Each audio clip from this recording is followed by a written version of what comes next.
Om Shanti. Good morning. सो आज गीत सुना ना, ये वाला नया गीत बना था। रत्नों के सागर है तू रतन मोहिनी दादी। कल दादी जी का 101 ईयर का बर्थडे सेलिब्रेशन हुआ मधुबन में। तो फिर ये नया गीत बनाया था। तो मैंने कहा आप लोगों को सबको सुनवाते हैं प्यारा सा गीत। बाकी आज की मुरली में बाबा हम बच्चों को बंधन मुक्त बनाने के लिए आए हैं। क्योंकि कई बार यही बंधन जो हमारी आत्मा को बांध देते हैं, जिस कारण आत्मा उड़ नहीं सकती, पुरुषार्थ नहीं कर सकती। क्योंकि ये बंधन ही ऐसा है जो आत्मा को हल्का नहीं बनाता, भारी बना देता है। बंधनों के कारण आत्मा अपने जीवन में सही निर्णय नहीं कर सकती। ये जो बंधन है आत्मा को बेहद में नहीं जाने देता, लिमिटेड हद में ट्रैप कर देते हैं। ये जो बंधन होते हैं वो बाबा कहते दुख देने का काम करता है, पीड़ा देने का काम करता है। ये जो बंधन है जिसके कारण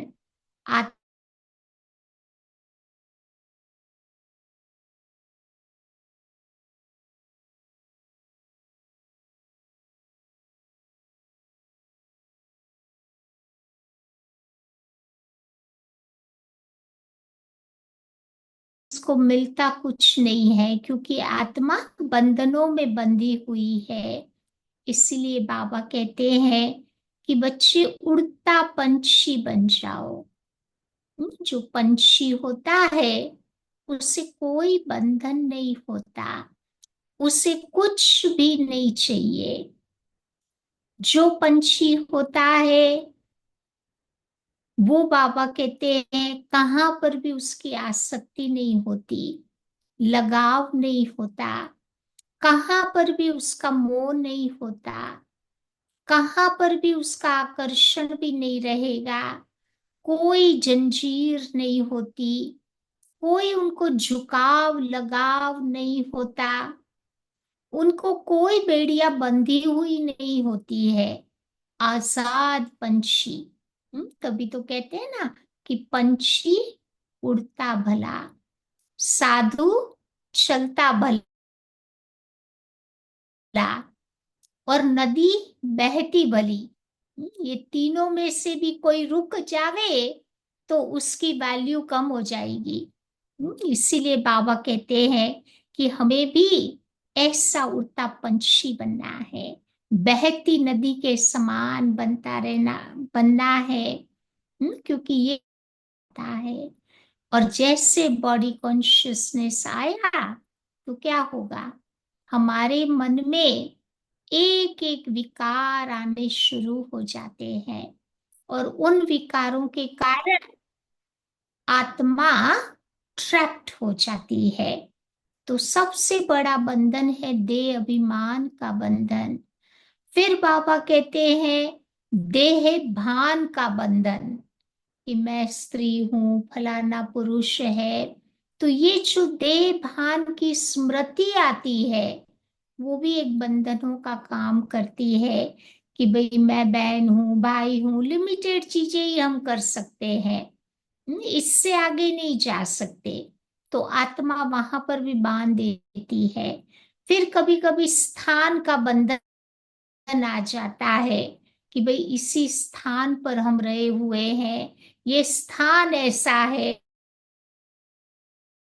इसलिए हम कुछ कर नहीं सकते। तो स्थान से कभी कभी अटैचमेंट हो जाती है। फिर पापा कहते धर्म का बंधन होता है। धर्म का मतलब तो होता है धारणा। धर्म अर्थात हमको सब बंधनों से मुक्त करने वाला, लेकिन जहाँ देह का धर्म आता है, मैं हिंदू हूँ, मुस्लिम हूँ, क्रिश्चियन हूँ, ईसाई,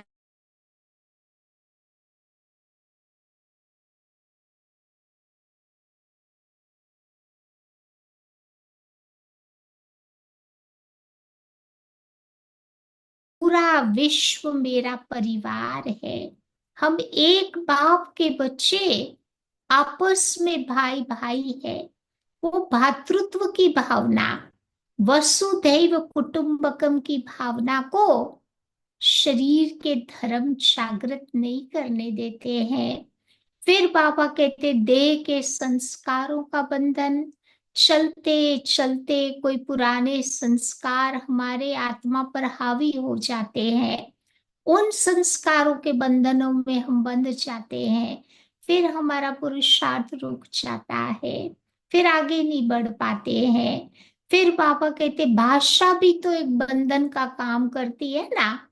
आप चलो कोई दूसरे देश में चले गए, जहाँ अंग्रेजी नहीं चलती, हिंदी नहीं चलती, गुजराती नहीं चलती, पंजाबी नहीं चलती है, वहाँ कोई और अपनी स्पेनिश कहो या जैपनीज लैंग्वेज चल रही है, तो ये भाषा भी तो बंधन क्रिएट कराती है ना। हमें जो काम करना है, जो सेवा करनी है, वो करने नहीं देती है। तो भाषा भी एक बंधन का कारण बन जाती है। फिर बाबा कहते इच्छाओं का भी तो बंधन होता है ना। कहते ना बाबा, इच्छा कभी अच्छा नहीं बनने देती। एक इच्छा पूरी हुई, दो आकर के और पीछे खड़ी हो जाती है। उसकी नेवर एंडिंग स्टोरी है। इसीलिए बाबा कहते हैं कि बच्चे, इच्छा मात्रम अविद्या बन जाओ। इच्छाओं की अविद्या हो जाए, तब जाकर के इन बंधनों से फ्री बन सकेंगे। फिर बाबा कहते संबंध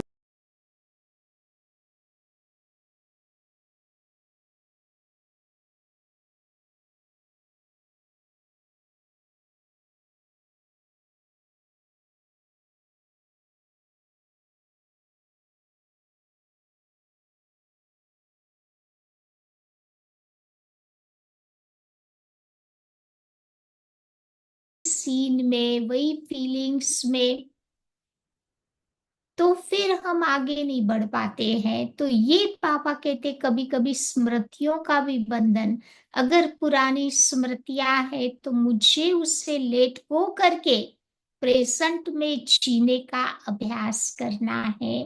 फिर बाबा कहते हैं कि कभी कभी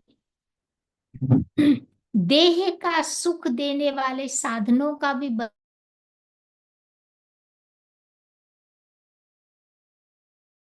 से अटैच हो जाते हैं कि भाई चलो फोन है तो मैं कुछ नहीं कर सकती बिना फोन के, है बिना कंप्यूटर के काम नहीं चलेगा। तो कभी कभी ये जो डिजिटल गैजेट है उसके पर हम डिपेंडेंट बन जाते हैं। कभी कभी मटेरियल सुख के साधनों के पर डिपेंडेंट हो जाते हैं।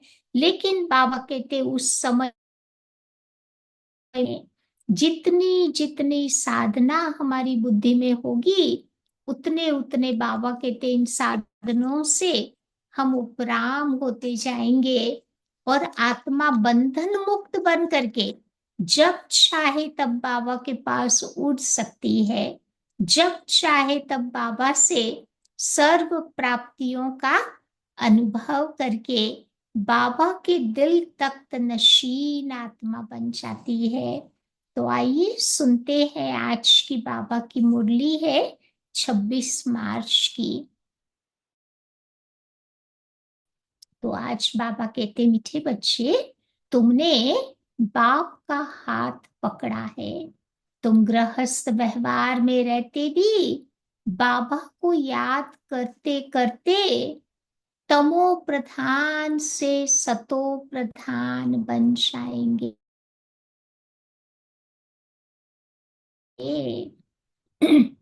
आज का प्रश्न है, तुम बच्चों के अंदर कौन सा उल्लास रहना चाहिए। उमंग उत्साह कभी कमती हो जाता है ना। तो बाबा कहते कौन सा उमंग उत्साह तुम्हारे भीतर में रहना चाहिए। तख्त नशीन बनने की विधि क्या है?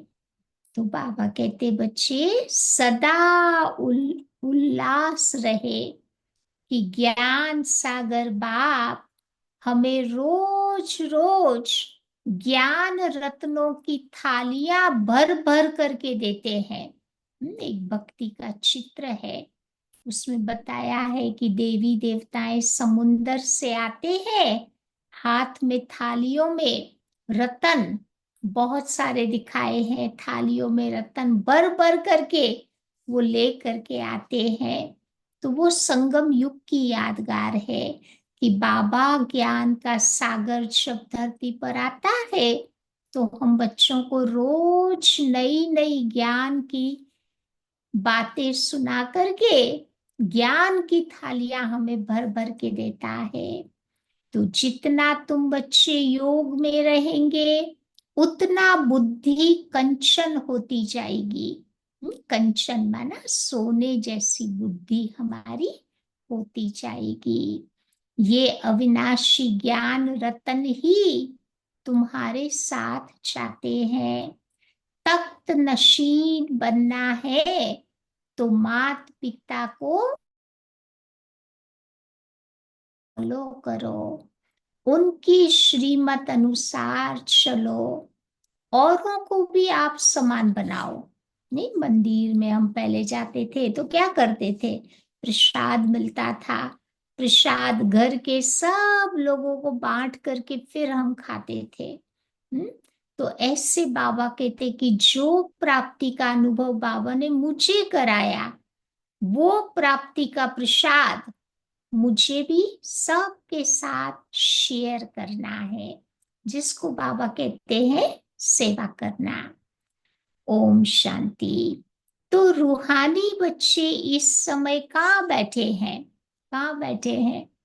अपने अपने घरों में बैठे हो, कहाँ बैठे हो? तो बाबा कहते हैं तुम रूहानी बाप की यूनिवर्सिटी अथवा पाठशाला में बैठे हो। जहां भी बैठे हो वहां अपने को स्टूडेंट समझकर ये विजुलाइज करो कि बाबा टीचर के रूप में मुझ आत्मा को पढ़ा रहा है। तो बुद्धि में है कि हम रूहानी बाप के आगे बैठे हैं, वो बाप हमको सृष्टि के आदि मध्य अंत का राज समझाते हैं, अथवा भारत का राइस और फॉल कैसे होता ये भी बाबा बताते हैं। राइस फॉल, उत्थान पतन कैसे होता ये भी बाबा समझाते हैं। भारत जो पावन था अब वो पतित है, यही भारत सरताज था, फिर किसने जीत पाई? किसने जीत पाई?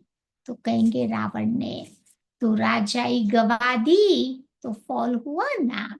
कोई राजा तो है नहीं, अभी तो राजाशाही रही ही नहीं है, प्रजा का प्रजा पर राज्य है। अगर कोई राजा होगा भी तो पतित होगा।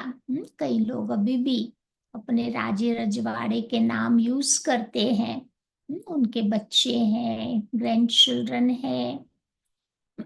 तो बाबा कहते इसी भारत में सूर्यवंशी महाराजा महारानी थे।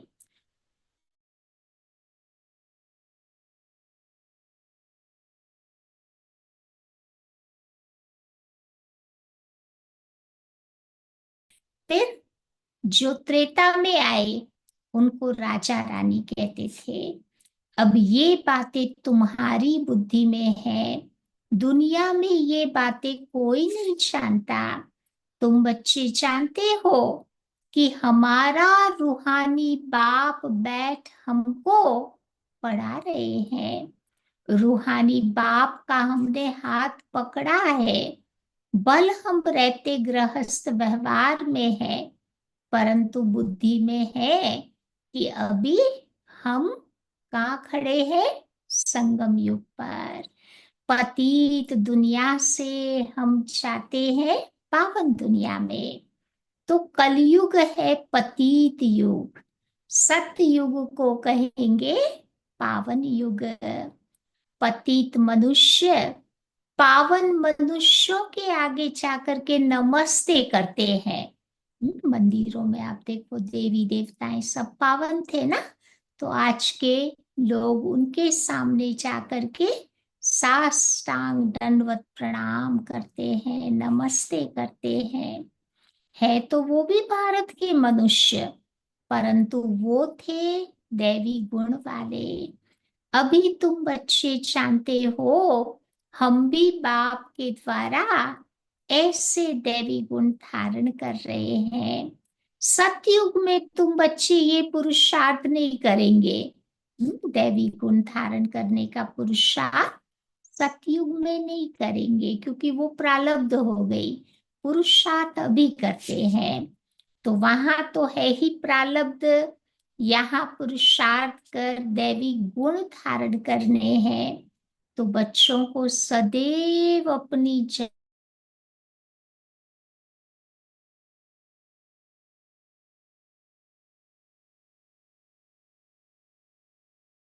ध्यान से सतो प्रधान बन रहे हैं। रोज रात को सोने से पहले चेक करना है कि आज सारे दिन में बाबा कितना समय याद रहा। तो बाबा कहते हैं, कोई कहते हैं कि जैसे भोजन जरूरी है, वैसे ये विकार भी भोजन है। इसके बिना तो हम मर जाएंगे, ऑलरेडी मर गए हैं। आज की दुनिया में लोग देखो हाफ मुर्दे तो है विकारों के कारण। अब ऐसी बातें तो है नहीं, सन्यासी पवित्र बनते हैं तो क्या मर जाते हैं? ऐसे ऐसे बोलने वालों के लिए समझा जाता है कि कोई बहुत अजामिल जैसे पापी होंगे जो ऐसे ऐसे कहते रहते हैं। बोलना चाहिए क्या, इस बिगर तुम मर जाएंगे, जो भोजन से इनकी भेंट करते हैं। अब स्वर्ग में आने वाले जो होंगे वो तो बड़े सतो प्रधान होंगे। उनको ये बाबा की बातें अच्छी लगेगी। दुनिया के विकारों वाली बातों से उनकी घृणा होगी। फिर पीछे सतो रजो तमो में वो आते रहते हैं। जो पीछे आते हैं उन आत्माओं ने निर्विकारी दुनिया तो देखी नहीं है, क्योंकि जो द्वापर कलयुग में आएंगे वो आत्माओं ने सतयुगी दुनिया का तो अनुभव किया नहीं है, तो आत्मा में वो संस्कार ही नहीं है। तो फिर बाबा कहते उनको समझना थोड़ा मुश्किल हो जाता। तो वो आत्माएं ऐसे ही कहेंगी कि हम विकार के बिगर रह नहीं सकते। सूर्यवंशी जो होंगे उनको तो फौरन बुद्धि में आएगा कि ये सत्य बातें हैं, क्योंकि आत्मा में सतयुग त्रेता के संस्कार होंगे, तो तुरंत इन बातों को समझ लेंगे कि बरोबर स्वर्ग में विकार का नाम निशान नहीं था। भिन्न भिन्न प्रकार के मनुष्य और भिन्न भिन्न प्रकार की उनकी बातें होती है। तभी तो कहते हैं ना, टुंडे टुंडे मतिर भिन्ना। जितना काला सिर वाला व्यक्ति है उतने उनके विचार होते हैं। तुम बच्चे समझते हो कि कौन फूल बनने वाले हैं। कोई तो कांटे के कांटे ही रह जाते। स्वर्ग का तो नाम है फूलों का बगीचा, गार्डन ऑफ अल्लाह। ये है कांटों का जंगल। कांटे भी तो देखो बच्चे अनेक प्रकार के होते हैं ना। अभी तुम जानते हो हम फूल बन रहे हैं, बरोबर ये लक्ष्मी नारायण सदा गुलाब के फूल है। इनको कहेंगे king of flowers. Lakshmi Narayan को कहेंगे किंग ऑफ फ्लावर्स।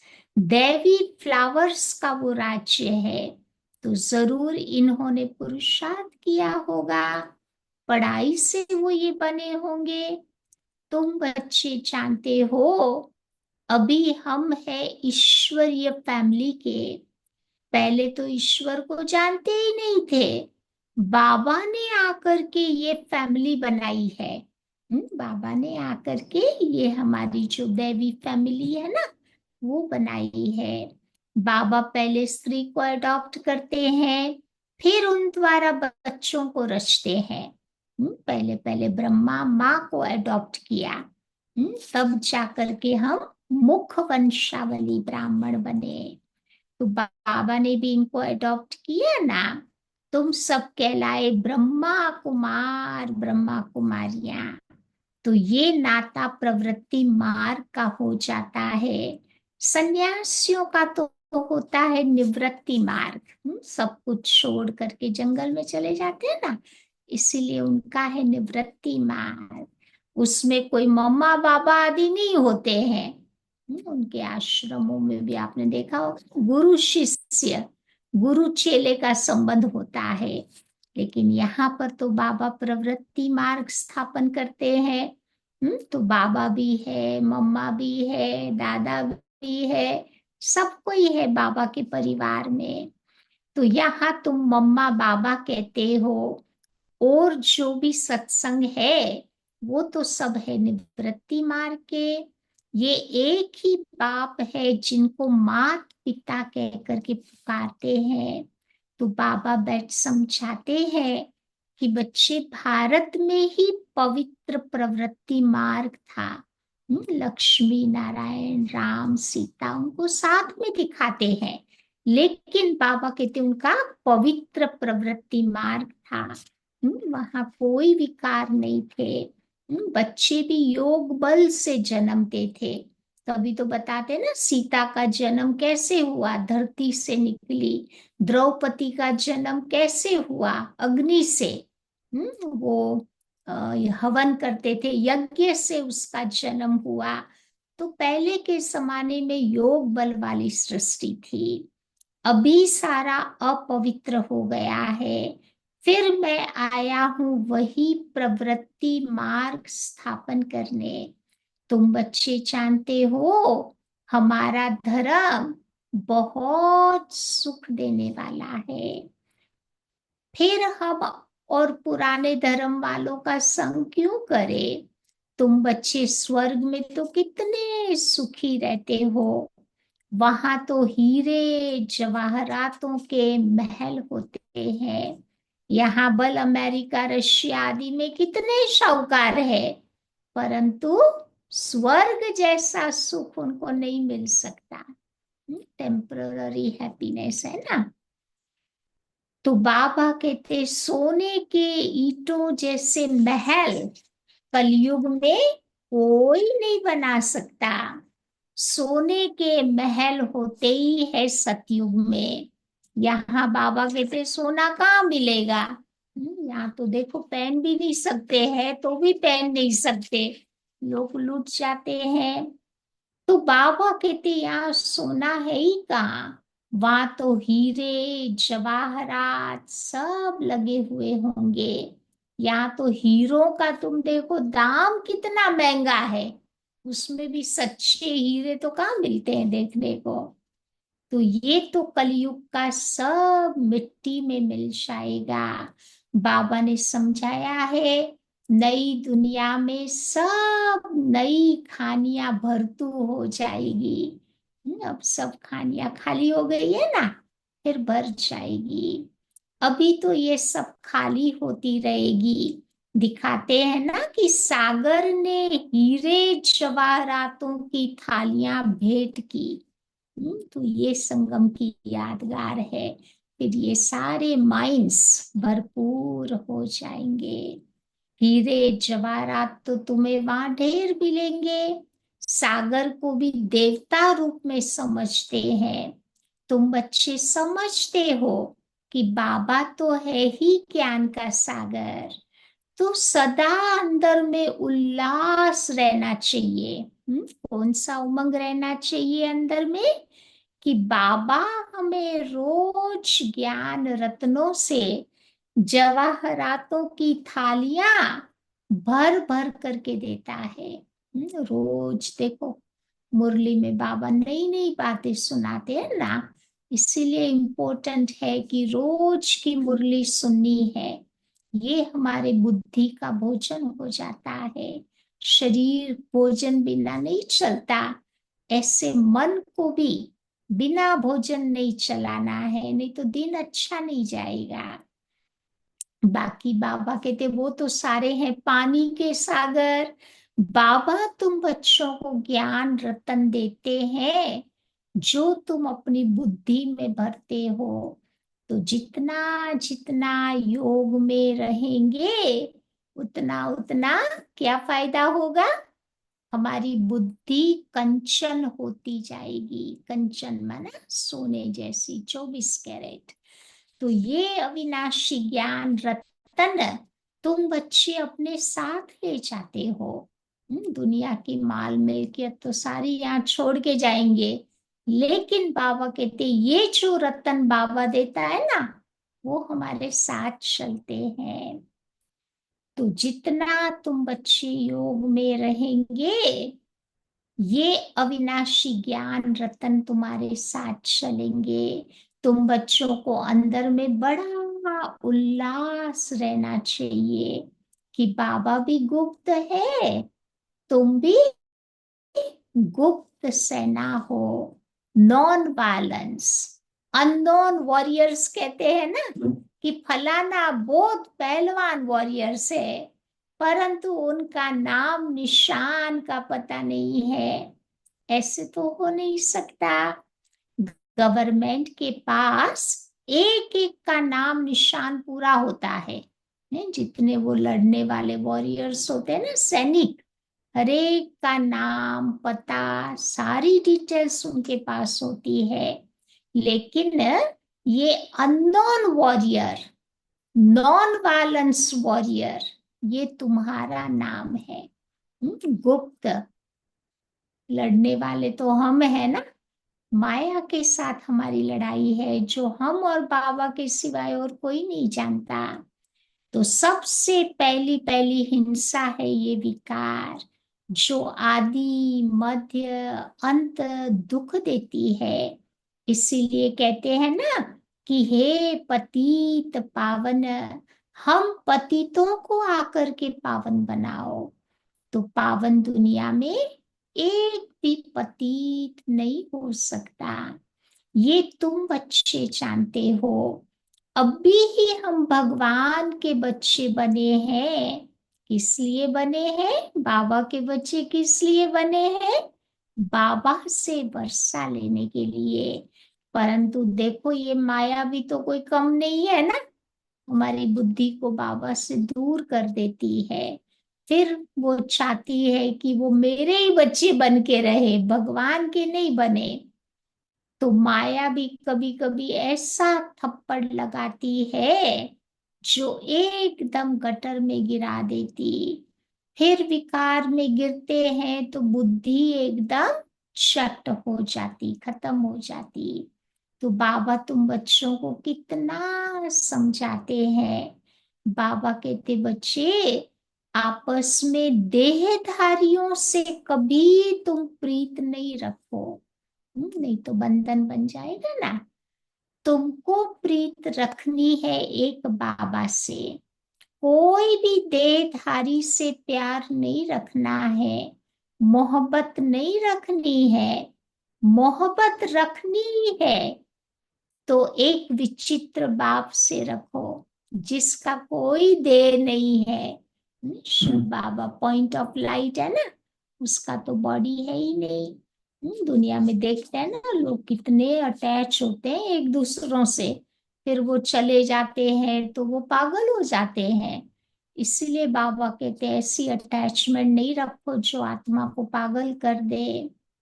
तो बाबा तुम बच्चों को कितना समझाते रहते हैं, फिर भी देखो कहीं तो नहीं समझते हैं, क्योंकि उनकी तकदीर में ही नहीं है। तो फिर एक दो की देह में फंस पड़ते हैं। बाबा कहते हैं कि तुम आत्मा छोटी सी बिंदी है, बहुत बड़ी नहीं हो। आत्मा अविनाशी है। हरेक का इस ड्रामा में देखो पार्ट नूंधा हुआ है। अभी कितने ढेर मनुष्य है, कितना बिलियंस आत्माएं है ना, 8-9 बिलियंस। फिर बाबा कहते सतयुग में कितनी हो जाएगी, 9 या 10 लाख। शुरुआत में उतनी आत्माएं होती है, फिर धीरे धीरे परम धाम से आत्माएं नीचे आती जाती है, संख्या बढ़ती जाती है। सतयुग आदि में कितना छोटा सा झाड़ होता, प्रलय तो कभी होती नहीं। तुम जानते हो, जो भी मनुष्य मात्र है, उन सब की आत्माएं मूल वतन में रहती है, कि आत्माओं का घर ही है परम धाम, मूल वतन है। उनका भी तो वहां झाड़ है ना। पहले पहले 2 पत्ते निकलते हैं, ये भी बेहद का झाड़ है। गोले पर समझाना कितना सहज है। गोला माना सृष्टि चक्र, झाड़ माना वो झाड़ वाला जो हमारा चित्र बना हुआ है ना, बाबा उसको याद कर रहे हैं। अभी है कलयुग। सतयुग में एक ही धर्म था, वहां बहुत थोड़े मनुष्य होंगे। अभी तो कितने मनुष्य, कितने धर्म है, इतने सब जो पहले नहीं थे वो कहाँ जाएंगे। सोचो, इतने सारे आ गए हैं, पहले तो नहीं थे, वो कहाँ जाएंगे। तो बाबा कहते सभी आत्माएं वापस अपने घर परम धाम चली जाती। तो तुम्हारी बुद्धि में तो सारा ज्ञान है। जैसे बाप ज्ञान का सागर, वैसे बाबा तुम बच्चों को भी बनाते हैं। तुम भी पढ़ करके ये पद पाते हो। बाप स्वर्ग का रचयिता है, तो स्वर्ग का वर्षा बाबा भारतवासियों को ही देते हैं, बाकी तो सबको वापस घर ले जाते हैं। जो शुरू शुरू में आने वाले होते हैं ना, वो कौन होते हैं, भारतवासी तो होते हैं। बाकी तो सब द्वापर के बाद नीचे उतरते हैं। तो बाबा कहते हैं मैं आया हूं तुम बच्चों को पढ़ाने के लिए। तो जितना पुरुषार्थ करेंगे, उतना तुम उच्च पद पाएंगे। जितना श्रीमत पर चलेंगे, उतना श्रेष्ठ बनेंगे। तो सारा मदार है पुरुषार्थ के पर। मम्मा बाबा के तख्त नशीन बनना है, तो पूरा पूरा फॉलो फादर मदर करना है। जो पुरुषार्थ ब्रह्मा बाबा ने किया, वही पुरुषार्थ हमें भी अपने जीवन में करना है। तख्त नशीन बनने के लिए उनकी चलन अनुसार चलो, औरों को भी आप समान बनाओ। बाबा अनेक प्रकार की युक्तियां तुम बच्चों को बतलाते हैं। एक बैच पर ही तुम किसको अच्छी रीति बैच समझाओ। पुरुषोत्तम मास होता है, तो बाबा कह देते हैं कि चित्र किसी को फ्री में दे दो। हमारे जो पोस्टर बने हुए होते हैं ना, कोई बेचारे गरीब होते हैं, अफोर्ड नहीं कर सकते, बाबा कहते उनको फ्री में दे दो। तो बाबा सौगात भी देते हैं। पैसे हाथ में आ जाएंगे तो जरूर समझेंगे कि बाबा का भी तो खर्चा होता है ना, तो फिर जल्दी भेज देंगे। इन ट्रांसलाइट के चित्रों की प्रदर्शनी बनेगी, तो बहुत सारे आएंगे देखने के लिए। तो ये पुण्य का काम हुआ ना। मनुष्य को कांटे से फूल, पाप आत्मा से पुण्य आत्मा बनाते हैं। इसको कहते हैं विहंग मार्ग की सेवा, बेहद की सेवा। तो बाबा कहते हैं तुम यहाँ आते हो बाप से स्वर्ग की राजाई लेने, तो प्रदर्शनी में भी आएंगे, स्वर्ग की राजाई लेंगे, क्योंकि यही तो एक हट्टी है, सबकी एक ही दुकान है। अंत में बाबा कहते सबको यहाँ बाबा के पास ही आना है। बाबा तो कहते हैं ना, इस ज्ञान से तुम बच्चों को बहुत सुख मिलेगा, इसीलिए अच्छी रीति पढ़कर पुरुषार्थ करके फुल पास होना चाहिए। बाबा कहते full pass, pass with honour होना चाहिए। बाबा ही बैठ अपना और रचना के आदि मध्य अंत का तुम्हें परिचय देते हैं, और तो कोई दे न सके। अब बाबा के द्वारा तुम बच्चे त्रिकाल दर्शी बनते हो। तीनों कालों को जानते हैं ना, पास्ट में हम क्या थे, प्रेजेंट में क्या है, और भविष्य में क्या बनने वाले हैं। तो बाबा कहते हैं मैं जो हूँ, जैसा हूँ, मुझे यथार्थ रीति कोई नहीं जानता। तुम्हारे में भी नंबरवार जानते हैं। अगर यथार्थ रीति बाबा को जानते तो बाबा को कभी नहीं छोड़ते। कई बाबा के बच्चे आए चले, फिर बाबा को छोड़ करके चले गए, मतलब बाबा को पहचाना नहीं था उसने। तो ये है पढ़ाई, भगवान बैठिए पढ़ाई पढ़ाते हैं। बाबा कहते हैं कि मैं तुम्हारा ओबीडियंट सर्वेंट हूँ। तो बाप और टीचर दोनों ओबीडियंट सर्वेंट होते हैं ना। ड्रामा में बाबा कहते हैं हमारा पार्ट ही ऐसा है, मैं आकर के सबको वापस ले जाऊंगा। और धर्म पिताएं आते हैं ना, तो उस धर्म की आत्माएं नीचे आती है, लेकिन जब बाबा धरती पर आता, परम पिता धरती पर आता, तो सब आत्माओं को वापस घर ले जाता। तो बाबा कहते ये पढ़ाई तो बहुत सहज है, सबसे बूढ़ा तो ये पढ़ने वाला है। शिव बाबा भी तो कहते हैं ना कि मैं तो बूढ़ा कभी होता ही नहीं, क्योंकि बाबा को शरीर ही नहीं है, तो कहाँ बूढ़ा होगा है। शरीर बूढ़ा होता है ना, ब्रह्मा बाबा की आत्मा सबसे बूढ़ी है। तो बाकी बाबा कहते हैं पत्थर बुद्धि आत्मा बनती, मेरी तो है ही पारस बुद्धि। तब तो तुम बच्चों को मैं पारस बुद्धि बनाने आया हूँ। कल्प कल्प मैं आता हूँ, अनगिनत बार तुम बच्चों को मैं पढ़ाता हूँ, और फिर तुम भूल जाएंगे। हर साइकिल में आप देखो हम भूल जाते हैं ना, पार्ट प्ले करते करते सब कुछ भूल गए।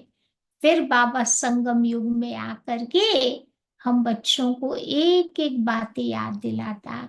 पहले खुद का परिचय, फिर अपना परिचय, फिर साइकिल का परिचय, फिर झाड़ के धर्मों के बारे में, फिर कर्मा फिलॉसफी, कितनी सारी बातें बाबा आकर के हमें समझाते हैं। सतयुग में इस ज्ञान की कोई दरकार नहीं रहती। फिर बाबा कहते डॉक्टर बन गए, फिर थोड़ा कोई डॉक्टरी पढ़ता है, तो देवता बन गए, फिर बाबा कहते ये पढ़ाई की जरूरत नहीं होती। तो बाबा तुम बच्चों को कितना अच्छी रीति बैठ समझाते हैं। ऐसे बाबा को भी जो फारगती दे देते हैं, इसीलिए कहा जाता है कि महान ते महान मूर्ख देखना हो तो यहाँ देखो। बाबा कहते दो प्रकार के मेरे बच्चे हैं, महान ते महान समझदार देखना हो तो भी यहाँ देखो। तो ऐसा बाप जिससे स्वर्ग का वर्षा मिलता, उनको भी छोड़ देते हैं। तो बाबा कहते हैं कि बच्चे तुम मेरी मत पर चलेंगे तो अमर लोक में विश्व के महाराजा महारानी बनेंगे। बाकी ये तो है मृत्यु लोक। बच्चे भी जानते हैं कि हम सो पूज्य देवी देवता थे, अभी देखो हम क्या बन गए, पतित भिखारी बन गए। अब फिर हम सो प्रिंस बनने वाले हैं। तो सबका एक रस पुरुषार्थ तो हो न सके, कोई टूट पड़ते हैं, तो कोई कोई ट्रैटर बन पड़ते हैं। ऐसे ट्रेटर्स भी बहुत है।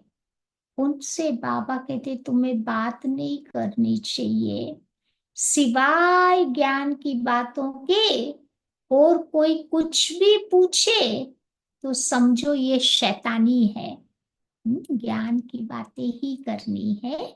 और बाबा कहते किसी प्रकार की गॉसिप नहीं करनी है। तभी तो कहा गया है ना कि संग तारे कुसंग बोरे। अच्छे लोगों का संग करे, जो पॉजिटिव लोग है, जो अच्छे पुरुषार्थी है, जिनका सचमुच में जीवन में लक्ष्य है बाप समान बनने का। ऐसे लोगों का बाबा कहते संग करो। जो ज्ञान में होशियार, बाबा के दिल पर चढ़े हुए हैं, उनका संग तुम करो। वो तुमको ज्ञान की मीठी मीठी बातें सुनाएंगे। अच्छा, मीठे मीठे सिक्की लधे बच्चों प्रति माता पिता बाप दादा का याद प्यार और गुड मॉर्निंग। रूहानी बाप की रूहानी बच्चों को नमस्ते। और रूहानी बच्चों की रूहानी बाप को याद प्यार और नमस्ते।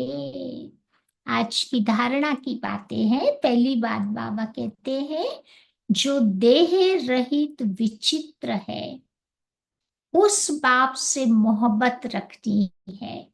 बाबा का कोई चित्र नहीं, विचित्र है, पॉइंट ऑफ लाइट है। तो ऐसे बाबा से प्यार रखना है।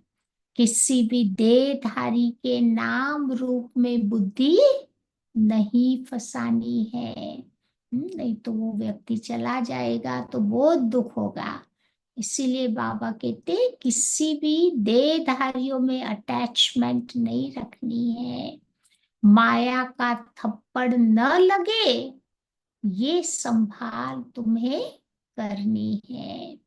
दूसरी बात, जो ज्ञान की बातों के सिवाय दूसरा कुछ भी सुनाए तो उसका संग तुम्हें नहीं करना है। अब ये चेक करना है कि किसका संग हम करते हैं, कौन सी बातें हम सारा दिन सुनते हैं।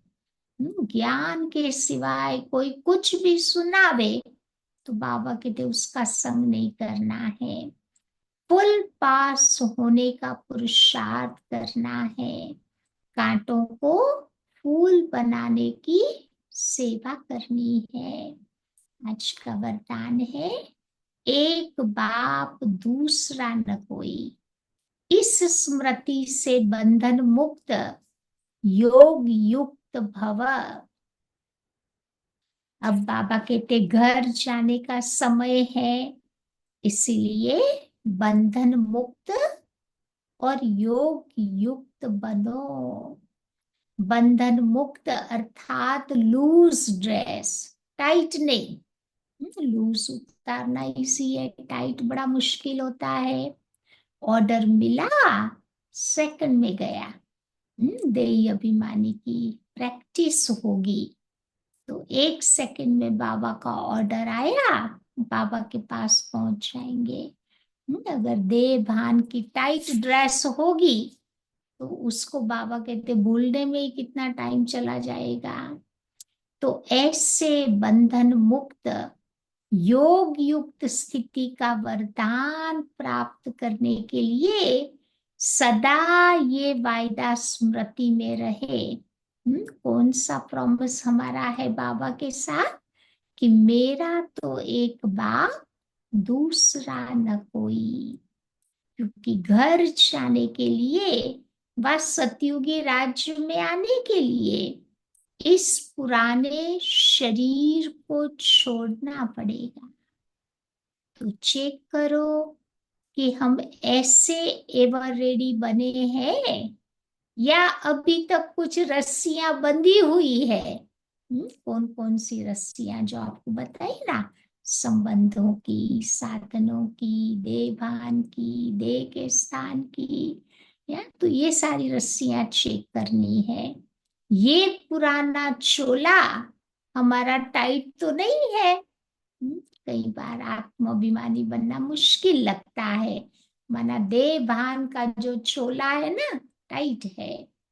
स्लोगन, व्यर्थ संकल्प रूपी एक्स्ट्रा भोजन नहीं करो। समझा? व्यर्थ संकल्प रूपी एक्स्ट्रा भोजन नहीं करो तो क्या होगा? तो मोटेपन की बीमारियों से बच जाएंगे। कि कई बार मन को व्यर्थ संकल्प बोध देते हैं ना, तो इससे बाबा कहते मन भारी हो जाता, फिर योग में नहीं उड़ेगा ना, फिर भारी चीज तो नीचे ही रहती, ऊपर नहीं उड़ती है। इसीलिए बाबा कहते हैं कि ये जो मोटेपन की बीमारी है, उससे हमें अपने मन को बचा के रखना है। आज का व्यक्त इशारा है, बाबा को सबसे बढ़िया चीज कौन सी लगती, भगवान को कौन सी चीज सबसे प्यारी है, सोचो।